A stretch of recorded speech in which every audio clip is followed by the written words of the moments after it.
नमस्कार, आप देख रहे हैं डेली 24 भारत। आपके साथ मैं हूं विदुषी मिश्रा। ये शुरू करते हैं यूपी की बड़ी खबरों से। ताजनगरी आगरा से इस वक्त की बड़ी खबर, जहां दबंगई का खौफनाक खेल सड़कों पर खुलेआम खेला गया। मामूली कहासुनी ने सड़क को रणभूमि में बदल दिया। बीच सड़क पर एक युवक को दर्जन भर दबंगों ने बेरहमी से पीटा। हैरानी की बात यह है कि वारदात का पूरा मंजर सीसीटीवी में कैद हो गया।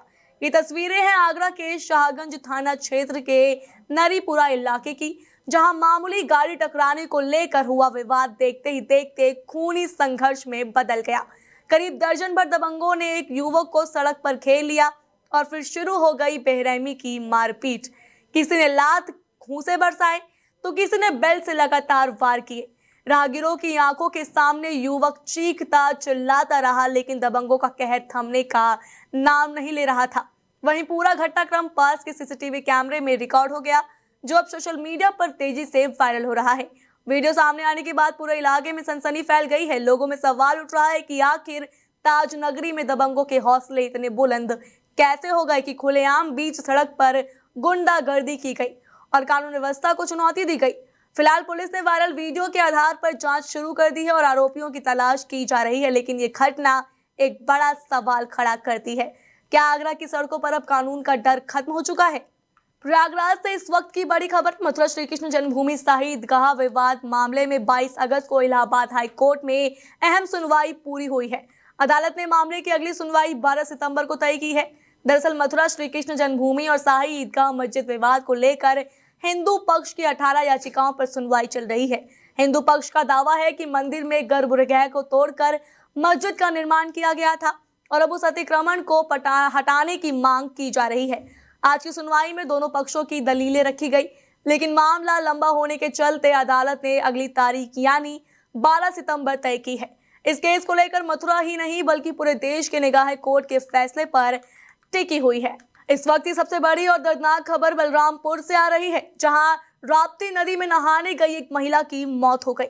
बताया जा रहा है कि महिला नहाने के दौरान गहरे पानी में चली गई और तेज बहाव की वजह से बाहर नहीं निकल पाई। घटना के बाद इलाके में हड़कंप मच गया।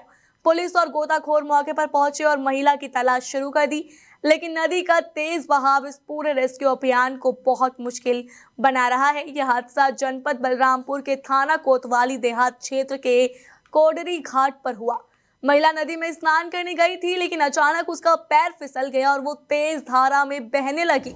नदी में मौजूद कुछ लोगों ने शोर मचाया, लेकिन जब तक लोग मदद के लिए आगे बढ़े, महिला गहरे पानी में समा गई। हादसे की सूचना मिलते ही पुलिस और गोताखोर टीमें मौके पर पहुंच गई। महिला को ढूंढने के लिए नदी में सर्च ऑपरेशन चलाया गया।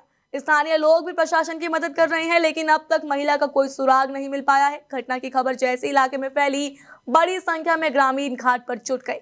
चारों तरफ मातम और चीख पुकार का माहौल है। बलरामपुर से आए इस हादसे ने एक बार फिर जताया है कि सावन भादों के इस मौसम में नदियां का जलस्तर बहुत खतरनाक होता है। प्रशासन की अपील है कि लोग बिना सुरक्षा के नदी में ना उतरे। फिलहाल पुलिस और गोताखोर लगातार तलाश में जुटे हैं।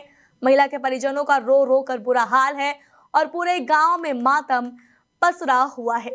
बड़ी खबर लखीमपुर खीरी से है, जहां ट्रैफिक पुलिस ने यातायात नियमों का पालन कराने के लिए बड़ी कार्रवाई की।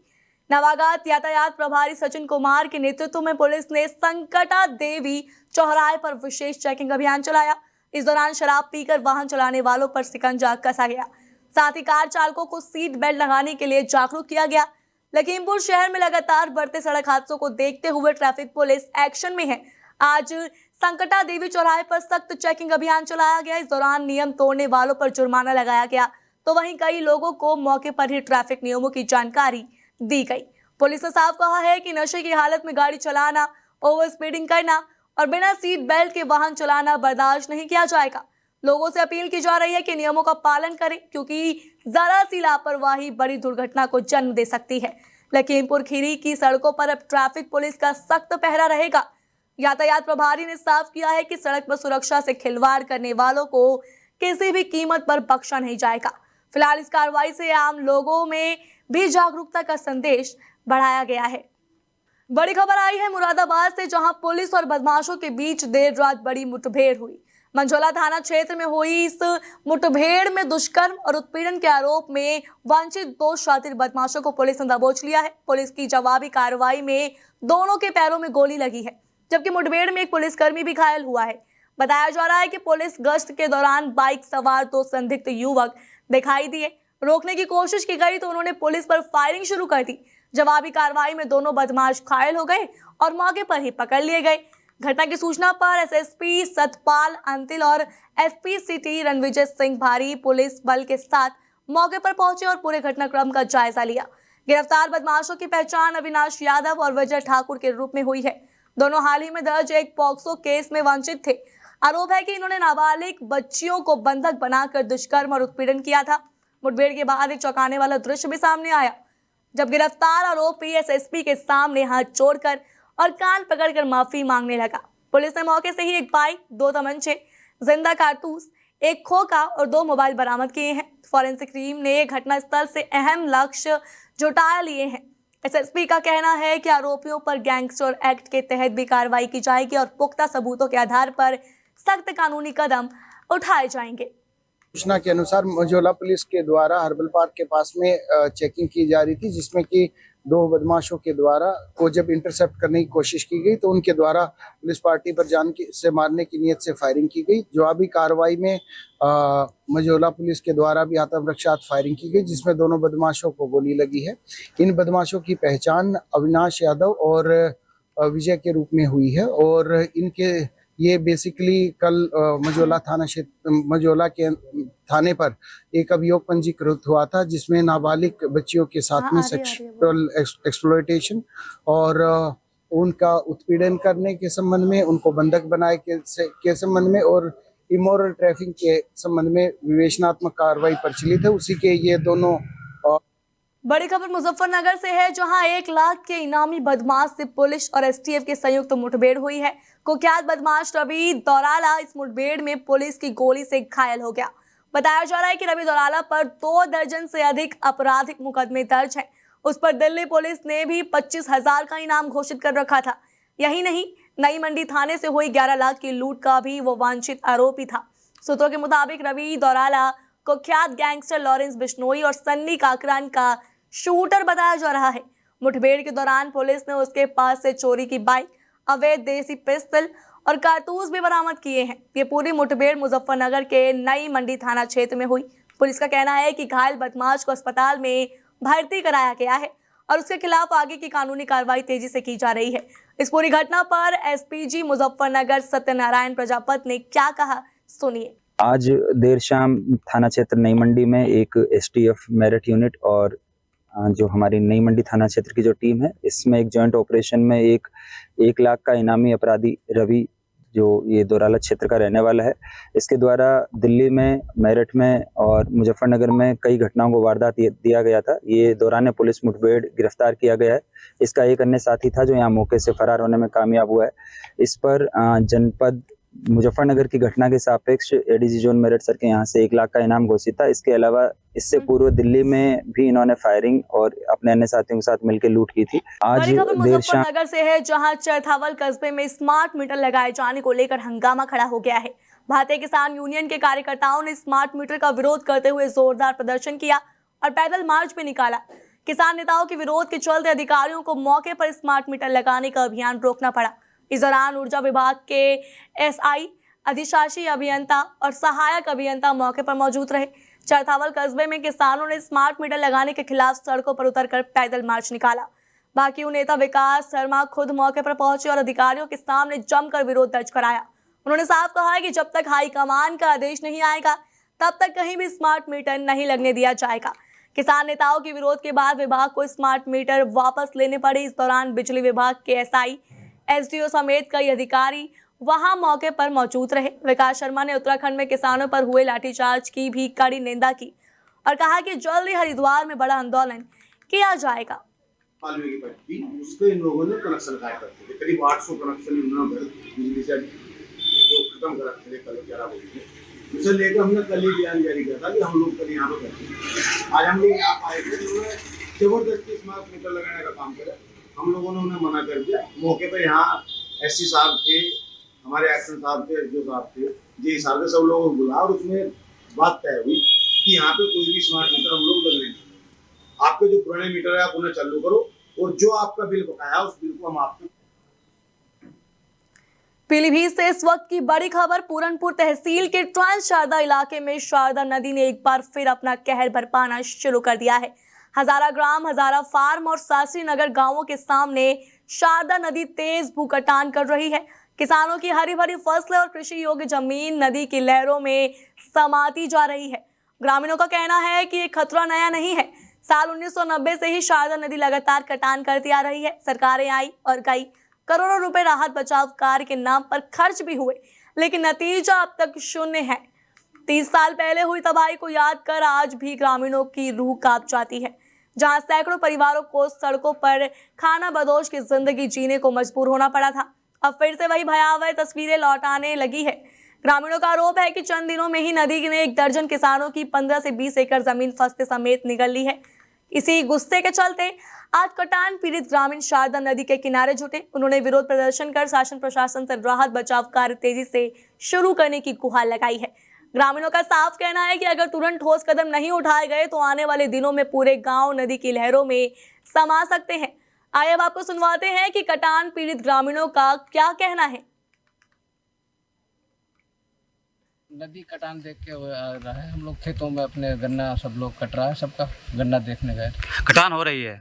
कहाँ से हो रही कटान? ये सिद्धनगर से काटती हुई जंगल, हजारों एकड़ जंगल कट रहा है और हजारा ग्राम की जमीनें कट रही हैं। कई लोगों की करीब 10 लोगों की जमीनें 20 एकड़ जमीन। प्रणाम। समस्या शारदा नदी के कटान की समस्या है। हम लोगों की गन्ने की फसल खड़ी है, जमीनें भी जा रही हैं और गन्ना भी। यार ऐसी नहीं चलता कि इतना पसीना आ रहा है। कई लोगों के हम लोगों के खेत कट गए हैं। इसे ये मांग करते हैं कि इसमें यह तटबंध किया जाए। संभल से इस वक्त की बड़ी खबर सामने आई है। योगी सरकार के राज्य मंत्री दानिश आजाद अंसारी ने समाजवादी पार्टी पर सीधा हमला बोला है। शनिवार को संभल में एक कार्यक्रम के दौरान मंत्री ने तीखे शब्दों में सपा पर आरोप लगाया कि पार्टी ने हमेशा मुसलमानों का सिर्फ राजनीतिक इस्तेमाल किया है। मंत्री अंसारी ने कहा कि समाजवादी पार्टी ने मुसलमानों को बिरयानी के तेज प्रताप की तरह इस्तेमाल कर बाद में किनारे फेंक दिया। उन्होंने ये भी कहा कि 2012 से 2017 तक अखिलेश सरकार के दौरान मुसलमानों के उत्थान के लिए कोई ठोस कदम नहीं उठाए गए। दानिश अंसारी के मुताबिक मुसलमानों की सामाजिक और शैक्षिक पिछड़ेपन की असली जिम्मेदार सपा ही है। राज्य मंत्री ने दावा किया कि भाजपा सरकार सबका साथ, सबका विकास और सबका विश्वास के सिद्धांत पर काम कर रही है। उन्होंने कहा कि वक्फ संपत्तियों के बेहतर प्रबंधन के जरिए मुसलमानों का विकास करना भाजपा सरकार का साफ एजेंडा है। हरिहर मंदिर बनाम जमा मस्जिद विवाद पर पूछे गए सवाल पर मंत्री अंसारी ने कहा कि यह मामला फिलहाल अदालत में है और भाजपा सरकार अदालत के फैसले का पूरा सम्मान करेगी। सपा सांसद जिया उर रहमान बर्क के आरोपों को खारिज करते हुए उन्होंने इसे बेबुनियाद बयानबाजी बताया और कहा कि भाजपा सरकार किसी भी समुदाय का राजनीतिक इस्तेमाल नहीं करती, बल्कि सबको बराबरी का अवसर और विकास देना ही उसका लक्ष्य है। संभल में मंत्री अंसारी के इन बयानों ने एक बार फिर भाजपा बनाम सपा की राजनीतिक जंग को और तेज कर दिया है। अब आपको सुनवाते हैं दानिश आजाद अंसारी का पूरा बयान। देखिए, वक्फ की संपत्ति ये खुदा की संपत्ति है। वक्फ की संपत्ति का इस्तेमाल मुसलमानों के डेवलपमेंट के लिए, उनका विकास के लिए होना चाहिए। और वक्फ की संपत्तियों पे अवैध कब्जे, इलीगल इंक्रोचमेंट, ये मुसलमानों के हकों पे इंक्रोचमेंट है। यकीनी तौर पे माना जा सकता है कि वक्फ की संपत्ति का जो मेन मोटो है, जो मेन मकसद है, उसको पूरा करना समाज के हर वर्ग का, हमारे मुस्लिम समाज का ये एजेंडा होना चाहिए। हमारी जो सरकार है, मोदी और योगी सरकार, ईमानदारी से वक्फ के माध्यम। सहारनपुर से इस वक्त की बड़ी खबर। जैविक खाद का प्लांट लगाने के नाम पर किसानों से करोड़ों की ठगी करने वाले गिरोह का पर्दाफाश हुआ है। पुलिस ने इस मामले में 2 युवकों को गिरफ्तार किया है। ये आरोपी किसानों को झांसा देकर लाखों रुपए ऐंठ लेते हैं और फिर फरार हो जाते हैं। पुलिस ने इनके पास से 15 लाख रुपए नगद, 1 लैपटॉप, 3 चेकबुक, 3 ATM कार्ड, आधार कार्ड, मोहर और कई फर्जी दस्तावेज बरामद किए हैं। आपको बता दें कि इन दोनों आरोपियों के खिलाफ पहले से ही 6 थानों में फ्रॉड के केस दर्ज हैं। इससे पहले भी इस गैंग के 2 आरोपियों को गिरफ्तार कर जेल भेजा जा चुका है। पूरा मामला थाना ननौता क्षेत्र का है। SP देहात सागर जैन में प्रेस वार्ता कर पूरे मामले का खुलासा किया। उन्होंने बताया कि गिरफ्तार आरोपी पहले खाद और दवाइयों की कंपनी में सेल्समैन थे। 2023 में जय एग्रो बायो नाम से कंपनी बनाई। फिर 2024 में जय agro bio science private limited के नाम से नई कंपनी रजिस्टर कर सहारनपुर में ऑफिस खोला। आरोपी किसानों को स्कीम ऑफर करते थे कि अगर वो 2.5 लाख रुपए की यूनिट खेत में लगवाएंगे तो कंपनी उन्हें 25 महीने तक हर महीने 20,000 रुपए देगी। शुरुआत में भरोसा बनाने के लिए कुछ किसानों को भुगतान भी किया गया, लेकिन बाद में किसानों से रकम इकट्ठा कर ये आरोपी फरार हो जाते थे और फर्जी चेक थमा देते थे। अब पुलिस इस पूरे नेटवर्क की गहराई से जांच कर रही है और गिरोह के बाकी सदस्यों पर भी कार्रवाई की जाएगी। अब आपको सुनवाते हैं पूरे मामले पर एसपी देहात सागर जैन ने क्या कहा। इसमें थाना ननौता पर 9 अगस्त को एक मुकदमा पंजीकृत किया गया था, जिसमें कि एक जय एग्रो कंपनी थी, उसके विरुद्ध ये, उसके जो प्रमोटर थे उसके विरुद्ध ये मुकदमा हमने पंजीकृत किया था, जिसमें कि उसने एक व्यक्ति से 10 लाख रुपए प्लांट लगाने के नाम पे ऐंठे थे और उसके बाद कोई भी इस तरह का प्लांट नहीं लगाया था, फर्जी कूट रचित दस्तावेज देकर और उसके पैसे का गबन कर लिया था। इसमें यह भी अवगत कराना है कि जनपद सहारनपुर के विभिन्न थाना क्षेत्रों में 6 से अधिक, आधा दर्जन से अधिक मुकदमे इस कंपनी के प्रमुख। सहारनपुर से बड़ी राजनीतिक खबर। कांग्रेस सांसद इमरान मसूद ने वोट चोरी के मुद्दे पर भाजपा पर सीधा हमला बोला है। उन्होंने साफ कहा है कि भाजपा दलितों को सिर्फ वोट बैंक की तरह इस्तेमाल करती है और अब कांग्रेस इस सियासी लड़ाई को सड़क पर उतारने जा रही है। इमरान मसूद सहारनपुर में अपने आवास पर जन समस्याएं सुन रहे थे। ग्रामीणों से मुलाकात के बाद उन्होंने भाजपा पर जमकर निशाना साधा। उन्होंने कहा कि जिला पंचायत चुनाव में कांग्रेस मजबूती के साथ लड़ेगी और 24 अगस्त को वोट चोरी के खिलाफ बड़ा शक्ति प्रदर्शन करेगी। इमरान मसूद ने कहा है कि वोट चोरी का नारा पूरे देश में गूंज रहा है। बिहार से जो चिंगारी भड़की थी अब वो पूरे देश में आग बन चुकी है। सांसद मसूद ने आरोप लगाया कि चुनाव आयोग ने 64 लाख वोट काट दिए हैं। जिन लोगों की मौत हो चुकी है उनके नाम पर वोट बने और जिन्होंने 2024 में मतदान किया था उनके वोट ही काट दिए गए। उन्होंने सवाल उठाया कि अगर एक प्रदेश में इतनी बड़ी संख्या में वोट काट दिए जाएंगे तो लोकतंत्र कैसे बचेगा। इमरान मसूद ने लोगों से अपील की कि अपने वोट और डॉक्यूमेंट खुद संभाल कर रखें, नेताओं के भरोसे ना रहे। साफ है इमरान मसूद के इस बयान और शक्ति प्रदर्शन की तैयारी से भाजपा और कांग्रेस के बीच टकराव और तेज होने वाला है। दिशा की मीटिंग लास्ट था ना ये, के अंदर बहुत सारी चीजें हम लोग ठीक है ना, फिर देने का काम करते हैं। जो हमसे हो सकता है वो सब हम लोग लास्ट है। लेकिन राजनीति के अंदर देखो भैया, जो दिखता है वो दिखता है। अगर 24 तारीख को दिखोगे तो नेता तुम्हारा दिखेगा और 24 तारीख को नेता की हमारे हाथ दोगे तो तुम्हारी सबकी हवा खुद का खुद निकल जाएगी। सारी